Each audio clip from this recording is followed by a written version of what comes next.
الحمد لله نحمده ونستعينه ونستغفره ونؤمن به ونتوكل عليه ونعوذ بالله من شرور أنفسنا ومن سيئات أعمالنا ومن يهده الله فلا مضل له ومن يضلل فلا هادي له ونشهد أن لا إله إلا الله وحده لا شريك له ونشهد أن سيدنا وحبيبنا ومولانا محمدا عبده ورسوله أما بعد فأعوذ بالله من الشيطان الرجيم بسم الله الرحمن الرحيم ألا إن أولياء الله لا خوف عليهم ولا هم يحزنون الذين آمنوا وكانوا يتقون صدق الله العظيم. قال الله عز وجل في شان حبيبه إن الله وملائكته يصلون على النبي يا أيها الذين آمنوا صلوا عليه وسلموا تسليما اللهم صل على سيدنا ومولانا محمد طب القلوب ودوائها وعافية الأبدان وشفائها ونور الأبصار وضيائها وعلى آله وصحبه وبارك وسلم. بلغ العلا بكماله كشف الدجى بجماله حسن جميع خصاله صلوا عليه وآله فإن فضل رسول الله ليس له حد فيعرب عنه ناطق بفمين. اللہ جل جلالہ و تم برہان و عظم شان کے حمد و سلام سرکار فخر کائنات قائد المرسلین خاتم النبیین احمد مصطفیٰ جناب محمد مصطفیٰ صلی اللہ تعالیٰ علیہ وسلم کی بارگاہ میں ہدیۃً تحفۃً محبتاً اخلاصاً درود و سلام کا نذرانہ پیش کرنے کے بعد رب عز و جل کا فضل، اس کا کرم، اس کی دی ہوئی توفیق سے الحمدللہ ہم یہاں پر حاضر ہیں. اللہ تعالیٰ ہم سب کی حاضری اپنی برکہ میں قبول فرمائیں. آج کا دن جمعۃ المبارک کی رحمت برکت فضیلت ہم سب کو نصیب فرمائیں. آج اور بالخصوص محرم الحرام کی، ذی الحجہ کی، دیگر جو یہ مہینے ہیں جو بالخصوص حرمت والے ہیں، یقیناً ان کی برکتیں بہت زیادہ ہیں. اور اگر یوں کہا جائے کہ یہ مہینہ محرم الحرام اس کی 26، 27 اور 28 تاریخ یہ وہ تاریخ ہے جس میں عالم اسلام کے اور دنیا اسلام کے عظیم روحانی پیشوا، وہ ہستی جنہوں نے رب عز و جل کی یاد میں اللہ رب العزت سے محبت کرتے ہوئے اپنی سلطنت کو چھوڑ دیا، وہ ہستی جس نے بادشاہت کو چھوڑ دیا، وہ ہستی جو تخت و تاج کی وارث تھی لیکن اس نے ان چیزوں کو بھی چھوڑ دیا، وہ ہستی جس نے اپنے مال و متاع کو چھوڑ کر رب کی بارگاہ میں اپنے آپ کو پیش کر دیا، وہ ہستی جس نے اپنے آپ کو رب کی عبادت کے ساتھ جوڑ دیا، وہ ہستی جس نے سینکڑوں یا ہزاروں نہیں بلکہ لاکھوں غیر مسلموں کو اسلام کی عظیم نعمت عطا فرمائی اور ان کی برکت سے لوگ مسلمان ہوئے، وہ ہستی جنہوں نے زندگی کا مقصد صرف عبادت سمجھایا، وہ ہستی جس نے اپنی ساری زندگی رب کی رضا کے مطابق گزاری وہ ہستی جس نے پوری دنیا میں واعظ و نصیحت و تبلیغ فرمائی، پوری دنیا میں۔ میری مراد غوث العالم، محبوب یزدانی، تارک السلطنت، مخدوم سمنانی، حضرت سیدنا اشرف جہانگیر سمنانی رحمۃ اللہ تعالی علیہ کی ذات کہ سلسلہ عالیہ اشرفیہ کے سرپرست اعلیٰ، دنیا میں جہاں کہیں اشرفی سلسلے کے احباب تشریف فرما ہوتے ہیں اور اپنے آپ کو اشرفی کہتے ہیں، ان کے روحانی پیشوا سید اشرف جہانگیر سمنانی رحمۃ اللہ تعالی۔ تو 26، 27، 28 محرم الحرام آپ کا عرس ہوتا ہے اور دنیا بھر میں آپ کو خراج تحسین، خراج عقیدت پیش کیا جاتا ہے، بھر بھر کے احسان ثواب کیا جاتا ہے، ان کی روحانیت کو حاصل کرنے کی کوشش کی جاتی ہے۔ 712 ہجری آپ کی یوم ولادت اور 832 ہجری آپ اس دنیا سے ظاہری طور پر پردہ فرما دیں۔ 120 سال آپ کی عمر مبارک ہوئی، اور یقیناً یہی وہ ہستیاں ہیں جن کے وسیلے سے دعا کرنے سے اللہ تعالیٰ دعا کو قبول فرماتا ہے۔ یہ مقدس محبوبان خدا ہیں، رب کے چاہنے والے ہیں۔ میرا اور آپ کا کوئی چاہنے والا بن جائے ہم اسے بھی نواز دیتے ہیں۔ یہ تو رب کے چاہنے والے ہیں۔ کیسے بنے چاہنے والے؟ خوب عبادت کر کر کے رب کے انہوں نے قرب حاصل کیا۔ چھوٹی سی مختصر سی 7 سال کی آپ کی عمر ہے۔ کتنی مختصر عمر؟ 7 سال۔ رب کا کرم ہوا، فضل ہوا آپ پر۔ حالانکہ شہزادے ہیں، ایران میں آپ کی پیدائش ہوئی اور آپ کے والد چونکہ بادشاہ تھے، اتنی بڑی سلطنت کے مالک، لیکن 7 سال کی عمر ہے فقط۔ آپ نے اللہ رب العزت کے فضل و کرم سے نہ صرف قرآن مجید حفظ کیا بلکہ 7 قرات کے مطابق قرآن مجید کے حافظ بن گئے۔ 7 قرات، سوچے ذرا اس بات پہ، غور و فکر۔ 7 سال کی عمر ہے، اتنی مختصر سی عمر۔ کیا حافظ ہونا بہت بڑی شان ہے اس عمر میں، لیکن یہاں سے وہ حافظ نہ بنے۔ میرے مخدوم پاک اس عمر میں 7 قرات کے حافظ بن گئے، 7 قرات۔ یہاں سے عبادتوں کا سلسلہ شروع ہوتا ہے۔ حالانکہ شہزادے ہیں، تخت تاج کے وارث ہیں، لیکن یہاں سے جب عبادت کا اس طرح سلسلہ شروع ہوا، 14 سال کی عمر ہوئی، صرف 14 سال، مختصر سی عمر کہ آپ نے نہ صرف چند علوم بلکہ تمام مروجہ علوم پر آپ نے دسترس حاصل کر لی۔ 14 سال کی عمر، یہ ہے اللہ کے ولی۔ 14 سال کی عمر میں آج کے دور کے مطابق ہم یوں کہا جائے کہ درس نظامی سے فارغ، عالم کا کورس مکمل، مفتی کا کورس مکمل، علم حدیث کا کورس مکمل، دیگر سارے علوم و فنون، علوم دنیا کے حوالے سے جس کو مکمل قرار دیا جائے۔ فرمایا میرے سمنان کے بادشاہ مخدوم پاک اشرف جہانگیر سمنانی رحمۃ اللہ تعالی علیہ نے ان تمام علوم کو 14 سال کی عمر میں مکمل فرما لیا۔ یہ آپ کی شان ہے۔ اور یاد رکھنا، اللہ کا ولی ہوتا وہی ہے جو قرآن پڑھنا بھی جانتا ہے، قرآن پڑھانا بھی جانتا ہے۔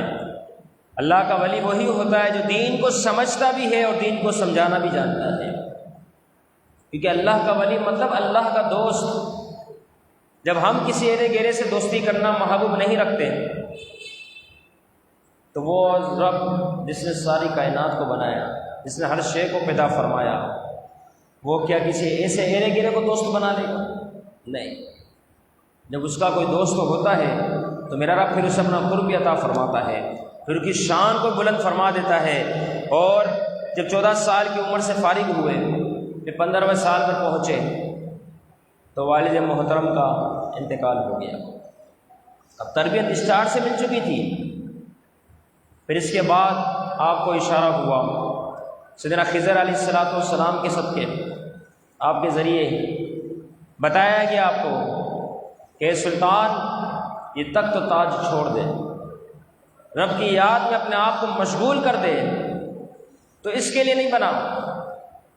اس قسم کے الفاظات جب حضرت خضر علیہ السلام کی طرف سے ادا ہوئے، آپ نے سننے کے ساتھ ہی اپنی والدہ ماجدہ سے اجازت طلب کی کہ اماں جان بس اب رخصت کا وقت ہے، ہو چکا، اب یہ بادشاہت، یہ سلطنت، یہ تاج، یہ تخت، یہ ساری چیزیں، یہ رعایا، یہ پروٹوکول، یہ ساری شے، یہ عیش و عشرت، یہ مال و متاع، یہ دنیا کا سامان، اماں میں اب چھوڑنا چاہتا ہوں، اب میں رب کی یاد میں اپنے آپ کو مشغول کرنا چاہتا ہوں، اور صرف جس مقصد کے لیے پیدا کیا کہ اس مقصد کی طرف جانا چاہتا ہوں۔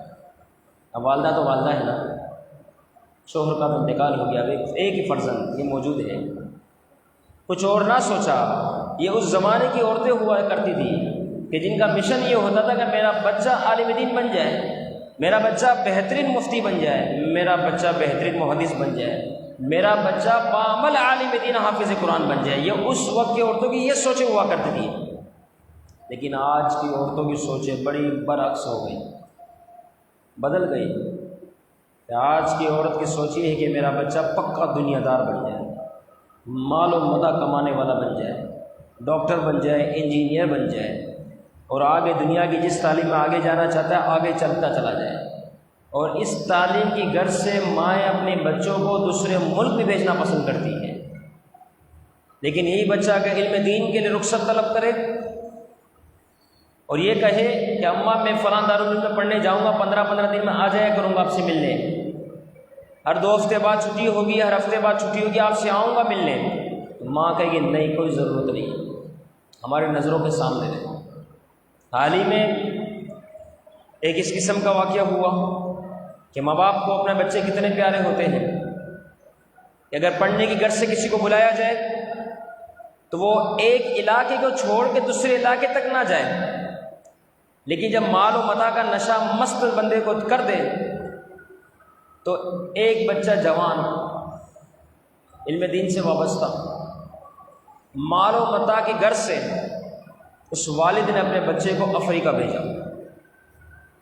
یہ پچھلے ہفتے کی بات ہے، افریقہ بھیج دیا، حالانکہ اس بچے کے بغیر ماں باپ کا گزارا نہیں، اس طریقے سے اس بچے کا بھی ماں باپ کے بغیر گزارا نہیں، لیکن مال و متاع کی غرض سے چھوٹی سی عمر ہے، 16 17 18 سال کا لڑکا بھیج دیا افریقہ کہ وہاں پر جائے گا، تجارت کاروبار لین دین کرے گا۔ یعنی ہماری خواہش کتنی برعکس ہو گئی، آپ سوچیں۔ اب اسی بچے کو اگر کہا جاتا ہے کہ فلاں ملک چلے جاؤ پڑھنے کے لیے، یمن کی طرف آ جاؤ، لبنان کی طرف چلے جاؤ، عراق کی طرف آ جاؤ پڑھنے کے لیے، بیروت حاضر ہو جاؤ، تو ماں باپ پرمیشن دیتے ہیں؟ تصور میں بھی نہیں، تصور میں بھی نہیں۔ لیکن یہاں پر مخدوم پاک سمنانی رحمہ اللہ کی والدہ ماجدہ ہے، ماں نے فوراً الفاظ ادا کیے کہ بیٹا میں تو اس گھڑی کی ہی انتظار کر رہی تھی، میں تو اس گھڑی کی منتظر تھی کہ ایک وقت ایسا آئے گا تو خود مجھے آ کے کہے گا، میں تو اسی گھڑی کا انتظار ہی کر رہی تھی کہ آج تو نے خود اپنی زبان سے الفاظ ادا کر دیے، جا میری طرف سے اجازت ہے، چلا جا۔ اگر ہوئی ملاقات تو ہوگی، ورنہ پھر حشر میں ملاقات کریں گے۔ کیسی مائیں تھی، اب سوچیں کہ جب ایسی مائیں ہوتی تو ان کے فرزند بھی پھر ایسے ہی ہوتے ہیں، ان کی شان بھی بہت اعلیٰ ہوتی ہے کہ آج تقریباً 600 سال، 6 صدیاں کس کو کہتے ہیں، اتنا وقت گزر گیا، لیکن میرے مخدوم پاک سید اشرف جہانگیر سمنانی رحمۃ اللہ تعالیٰ علیہ کا نام اسی طرز پر زندہ ہے جس طرح آپ کے دور میں زندہ تھا۔ دنیا بھر میں آپ کو مسلمان اصال ثواب کی صورت میں یاد کر رہے ہیں، اپنی محفلوں کو سجا رہے ہیں، سید اشرف جہانگیر سمنانی رحمۃ اللہ تعالیٰ۔ تو یہ ان لوگوں کی شان ہے، اور تارک السلطنت ہونا کوئی آسان کام نہیں۔ یہ ہم سنتے ہیں اور غور و فکر کرتے ہیں، تارک السلطنت کیا ہو گیا؟ آپ ذرا سوچیں تو صحیح کہ کوئی آپ کو کہ اپنا گھر چھوڑ دو، عبادت کی طرف آ جاؤ، جاؤ گے؟ بندہ سوچتا ہی جائے گا کیا بول دیا یہ آپ نے۔ ایک گھر چھوڑنا پسند نہ کرے تو جو بادشاہ ہو، تخت و تاج کا وارث ہو، اتنی بڑی رعایا، اتنی بڑے فوج، اتنا بڑا پروٹوکول، اتنا بڑا محل، اور ہر دنیا کا ہر عیش و عشرت کا سامان، خود بادشاہ وقت ہو، جب اس کو رب کی طرف سے حکم ملے چھوڑ دے سلطنت۔ اب سوچے وہ تارک السلطنت بن جائے، سلطنت کو چھوڑ دے تو اس کی شان کتنی اعلیٰ ہوگی، اس کا دل رب کی یاد میں کتنا مچلتا ہوگا، وہ اپنے رب سے کتنا پیار کرتا ہوگا. سوچے تو صحیح، کیونکہ میرا رب فرماتا ہے، حدیث قدسی ہے کہ جب بندہ نوافل کی کثرت کرتا ہے تو پھر میں اسے اپنا قرب عطا کر دیتا ہوں. اب رب کا قرب مل گیا، وہ رب کے قریب ہو گئے نوافل کی کثرت سے. یہاں تو لوگ فرض نماز کو چھوڑ دیتے ہیں الیاذ باللہ. تو میں نوافل کی کثرت کرو گے کیونکہ فرض تو میں نے لازم کیا ہے، تمہیں ہر حال میں ادا کرنا ہے، لیکن نوافل کی جب تم کثرت کرو گے تو کیا ہوگا؟ فرمایا میں اپنا قرب تمہیں عطا کر دوں گا، اور جس سے میں اپنا قرب عطا کر دوں وہ کوئی عام نہیں ہوتا بلکہ میں پھر اسے اپنا محبوب بنا لیتا ہوں. تو پھر دنیا کی کہاں یاد آئے گی اسے؟ مخدوم پاک نے سلطنت کو چھوڑ دیا، تارک السلطنت ہوئے، اور پھر رب عز و جل کی یاد میں مشغول ہو گئے. اب دیکھیں ہمارا معاملہ کہ ہم الیاذ باللہ ثم الیاذ باللہ نماز کے لیے جماعت کے ساتھ نماز ادا کرنی ہے، اس نماز کے لیے ہم دکان نہیں چھوڑتے، ہم نماز کے لیے کاروبار نہیں چھوڑتے، ہم نماز کے لیے گاہک کو نہیں چھوڑتے، الیاذ باللہ ثم الیاذ باللہ. لیکن مخدوم پاک کی شان دیکھے کہ رب کی عبادت کے لیے سلطنت چھوڑ دی کہ یہ سلطنت مجھے نہیں چاہیے. جب انہوں نے اللہ رب العزت کی یاد میں اپنی سلطنت کو چھوڑ دیا، میرے رب نے ساری دنیا کا انہیں سلطان بنا دیا، یہ شان عطا فرما دی. اور ساتھ ہی ساتھ مخدوم پاک اشرف جہانگیر سمنانی رحمۃ اللہ تعالیٰ علیہ نے اس چیز کا بھی اعلان فرما دیا کہ اے دنیا والوں دیکھ لو، یہ عیش و عشرت، یہ مال و متاع، یہ کر و فر، یہ جاہ و جلال، یہ سارا پروٹوکول، یہ محلات، فرمایا یہ اصل دولت نہیں. فرمایا اگر تم اصل دولت کی طرف آنا چاہتے ہو تو میں تمہیں بتا دوں اچھا اصل دولت کیا ہے. اصل دولت رب کی رضا ہے، اصل دولت رب کو راضی کرنا ہے. اصل دولت جس مقصد کے لیے ہمیں پیدا کیا گیا، وما خلقت الجن والانس الا لیعبدون، کہ ہم نے انسان و جنات کو عبادت کے لیے پیدا کیا. فرمایا اصل دولت یہ ہے کہ بندہ رب کی یاد کے ساتھ جڑ جائے، بس. فرمایا یہ ہے اصل دولت. اور پھر آپ نے خود اس پر عمل کر کے بتایا، ایک دو مرتبہ نہیں، لکھا گیا کہ کم از کم 3 مرتبہ آپ نے پوری دنیا کی سیر فرمائی ہے. پوری دنیا جہاں جاتے ہیں واعظ و نصیحت فرماتے ہیں، لوگوں کو سدھارتے ہیں اور لوگوں کو دین کے قریب کرتے ہیں. ایک جگہ آپ نے خیمہ لگایا، مریدوں کا بڑا جہال ہوتا تھا آپ کے ساتھ، گھوڑ سواری، خیمے، یہ جہاں مسجد نہ ملے وہاں پر آپ گراؤنڈ میں پہاڑ پر جہاں دل کرتے رات کا وہ خیمہ لگا لیتے اور اللہ اللہ کی عبادت میں مشغول، ذکر اللہ میں مشغول. ایک جگہ آپ نے خیمہ لگایا، بڑی تعداد مریدین موجود ہے. کیا دیکھتے ہیں کہ سامنے کچھ لوگ جا رہے ہیں جوک در جوک، قافلوں کی صورت میں. آپ نے مریدین میں سے کسی سے پوچھ لیا یہ لوگ کیا کر رہے ہیں؟ تو بتایا کہ سامنے بہت بڑا مندر ہے، اس کے اندر یہ جاتے ہیں، یہ کہتے ہیں ہمارا خدا اندر ہے اور ہم خدا کے سامنے بیٹھ کے اس کی عبادت کرتے ہیں. مخدوم پاک رحمۃ اللہ تعالیٰ علیہ نے اس بات کو سنا، فرمایا اچھا، فرمایا بس تیار ہو جاؤ، کل ہمیں بھی اندر ہی جانا ہے، کل ہمیں مندر میں حاضر ہونا ہے، ہم بھی وہاں پر جائیں گے. اب چونکہ مریدین تھے وہ بھی سمجھتے تھے کہ یہ کوئی عام شخصیت نہیں، یہ تو سید مخدوم پاک تارک السلطنت غوث یزدانی محبوب یزدانی اشرف جہانگیر سمنانی رحمۃ اللہ تعالیٰ علیہ کی ذات ہے. جیسا حکم حضور آپ کا، صبح ہوتے ہی آپ اس مندر میں تشریف لے گئے. دیکھا کہ کچھ لوگ چڑھاوا چڑھا رہے ہیں، کچھ لوگ اس مندر کے سامنے سجدہ ریز ہیں، کچھ لوگ اس مندر کے سامنے اپنی پکار بیان کر رہے ہیں، کوئی کیا تو کوئی کیا تو کوئی کیا، کوئی کس طرح عبادت میں، کوئی کس طرح عبادت میں لگے ہوئے ہیں. آپ نے ان تمام کو دیکھا، بس یہ دیکھنا تھا کہ سب سے بڑا جو اس کا بت تھا اس کے سامنے ایک پنڈت کھڑا ہوا تھا. اس پنڈت نے جب دیکھا پیچھے مڑ کر کہ مسلمان کا صوفی آیا ہے، اتنے سارے مریدوں کے ساتھ اتنی بڑی جماعت کو لے کر حاضر ہوا، فوراً ان کے پاس پہنچتا ہے اور کہتا ہے آپ سے میں ایک سوال کروں؟ مخدوم پاک نے فرمایا جی ہاں پوچھیں. تو وہ کہنے لگا کہ یہ مجھے بتائیں کہ سب سے سچا مذہب کون سا ہے؟ کیونکہ جب چہرے دیکھے نورانی، اتنی ساری خلقت خدا موجود ہے، اتنے لوگ ہیں، سب کے چہرے نور والے ہیں، تو اس نے چاہا کہ میں ذرا پوچھ لوں اچھا اور سچا اور دین مذہب کون سا ہے؟ تو مخدوم پاک نے فرمایا اسلام سب سے سچا مذہب ہے. اب پنڈت تھا نا، فوراً بات سنی قبول کیا، ایسا تو تھا نہیں، سب سے بڑا تھا. اس نے کہا اچھا چلو پھر اس بات پر بحث مباحثہ ہو جائے، کچھ آپ دلیلیں دیں کچھ ہم دلیلیں دیتے ہیں، کچھ آپ اپنے خدا کے بارے میں بتائیں کچھ ہم آپ کو اپنے خدا کے بارے میں بتاتے ہیں، فیصلہ ہو جائے گا. مخدوم پاک نے فرمایا ہم یا بحث مباحثہ کرنے حاضر نہیں ہوئے، اس مقصد سے تو ہمارا یہاں آنا ہوا ہی نہیں کہ ہم تجھ سے بحث مباحثہ کریں. یاد رکھنا ولی صرف یہ نہیں کہ بتاتا ہے بلکہ کر کے دکھاتا ہے. یہ اللہ نے ولیوں کو طاقت عطا فرمائی ہے.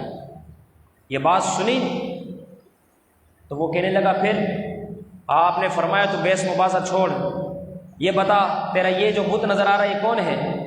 پنڈت کہتا ہے کہ یہ ہمارا سب سے بڑا خدا ہے. کہا اچھا، کہا اگر یہی خود بیان کر دے جو میں بولنا چاہتا ہوں، یہ جو تیرا بڑا بت ہے اگر یہ خود کلمہ پڑھ لے.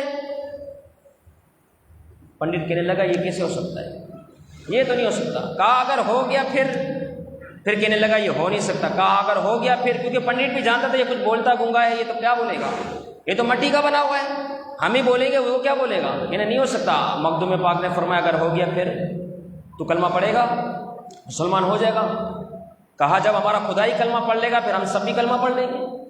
اچھا بھلا بس یہ تیرا خدا ہی تجھے بتائے گا، یہ تیرا بڑا بت ہے؟ کہا بڑا خدا یہی ہے ان سب میں؟ کہا یہی. مخدوم پاک سید اشرف جہانگیر سمنانی رحمۃ اللہ تعالیٰ علیہ اس بت کے پاس جاتا ہے. یہ لطائف اشرفی کے اندر موجود ہے یہ سارا. آپ ان کے پاس گئے، ان کے پاس جانے کے بعد آپ نے جو اس بت کا ہاتھ تھا اس کی انگلی کو پکڑا اور ساتھ آپ نے تیز سے فرمایا جو میں پڑھ رہا ہوں تو بھی پڑھنا شروع کر دے. بس یہ کہنا تھا. مخدوم پاک نے پڑھا لا الہ الا اللہ محمد رسول اللہ. جیسے آپ نے یہاں سے الفاظ ادا کیے بت نے بھی پڑھنا شروع کر دیا لا الہ الا اللہ محمد رسول اللہ. جیسے اس نے پڑھا جو پنڈت تھا جتنے اس کے پجاری تھے سب حیران ہو گئے، بولے یہ کیا ہوا. بس یہ کہنا تھا کہ جب بت نے کلمہ پڑھا تو ان سب نے بھی کلمہ پڑھا. پھر کیا ہوا کہ سارے کے سارے مسلمان ہو گئے اور وہ جو بہت بڑا مندر تھا خانقاہ اشرفیہ میں تبدیل ہو گیا.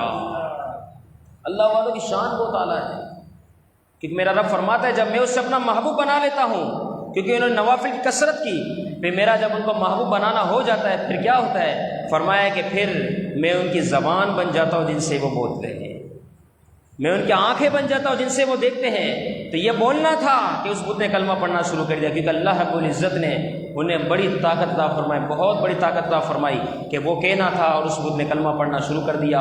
اور یہی ان کی نظروں میں بڑی تاثیر ہوتی ہے، بہت بڑی تاثیر ہے. مختصر میں اگر عرض کرتا چلوں کہ اللہ نے تو کیسی نظر عنایت فرمائی ہے کہ جب نظر پڑتی ہے تو پڑھنے کی دیر ہوتی ہے کہ وہ شخص جو پہلے کچھ تھا اب کچھ ہو گیا. ایک شخص راجہ آپ کی بارگاہ میں حاضر ہوتا ہے، کہتا ہے حضور تا حد نگاہ میری زمینیں ہیں، کچھ آپ کو میں دینے حاضر ہوا ہوں. اس شخص کو کیا پتا تھا کہ مخدوم پاک نے تو اپنی سلطنت کو چھوڑ دیا، تجھ سے زمین لینے آئیں گے. فرمایا تو نہیں دے سکتا. راجہ کہتا ہے کیسے ہو سکتا ہے حضور، جہاں تک تا حد نگاہ زمینیں ہیں میری زمینیں ہیں، یہ میں آپ کے نام پہ کرنے آیا ہوں، جہاں تک آپ کو چاہیے آپ لے لیں. فرمایا تو نہیں دے سکتا. پھر آپ نے فرمایا نہیں دے سکتا. وہ شخص دنیا دار تھا نا، چھوٹی سوچ لے کر آیا، وہ ولیوں کی نگاہوں کو اپنی نگاہ کی طرح سمجھ رہا تھا، جس طرح کچھ آج کی 20 قسم کے لوگ ہیں جو اللہ کے ولیوں کو اپنی طرح سمجھتے ہیں. فرمایا تو نہیں دے سکتا. وہ نہیں مانا. آپ نے فرمایا اچھا اس ٹیلے پر آ جا. آپ جس ٹیلے پہ تشریف فرماتے اس ٹیلے پہ شخص کو ساتھ کھڑا کیا. فرمایا دوبارہ کہہ رہا ہوں تو نہیں دے سکتا. وہ کہنے لگا حضور آپ صرف حکم فرمائے، یہ تا حد نگاہ یہ ساری میری زمینیں ہیں، میں یہاں کا راجا ہوں. فرمایا اچھا دے دے گا. کہاں دے دوں گا. آپ نے صرف فرمایا کہ یہ سامنے دیکھ وہاں تک دے سکتا ہے. اس راجہ نے اپنی نظروں کو کیا اٹھایا تو اٹھانا تھا کہ سامنے سبز گنبد نظر آ گیا. فرمایا بتا. اس کی چیخیں نکل پڑی. راجہ پریشان ہو گیا. فرمایا تو ہماری نظروں کو سمجھتا کیا ہے، اب بتاؤ وہاں تک تو دے سکتے ہیں. میں نے پہلے ہی کہا تھا جہاں تک ہماری نظریں پڑتی ہے تو وہاں تک دے نہیں سکتا. یہ اللہ والوں کی شان ہے. اللہ خود فرماتا ہے حدیث قدسی ہے، میں ان کی آنکھیں بن جاتا ہوں جن سے وہ دیکھتے ہیں، میں ان کی زبان بن جاتا ہوں جن سے وہ بولتے ہیں، میں ان کے ہاتھ بن جاتا ہوں جن سے وہ پکڑتے ہیں. تو یہ شان ہے اللہ کے اولیاء کی. تو 26، 27 اور 28 محرم الحرام آپ کے یوم عرس کی تاریخیں ہیں، اور خصوصی اپنی دعاؤں میں سیدنا اشرف جہانگیر سمنانی رحمۃ اللہ تعالیٰ علیہ کو اصال ثواب کریں، ان کی برکتوں کو حاصل کریں. بزرگان دین کہ جب ایام آتے ہیں تو ان میں اصال ثواب کرنے سے خصوصی ان کی برکتیں نصیب ہوتی ہیں. اللہ رب العزت ہم تمام کو، تمام اولیاء کاملین سے، سیدنا اشرف کی الف سے لے کر سمنانی کی یا تک جتنے اولیاء کاملین سب سے سچی پکی محبت نصیب فرمائے، اور ہمیں بھی ہماری نسلوں کو بھی بد عقیدگی اور بد عقیدہ لوگوں کے شر سے محفوظ فرمائے۔ وما علینا الا البلاغ۔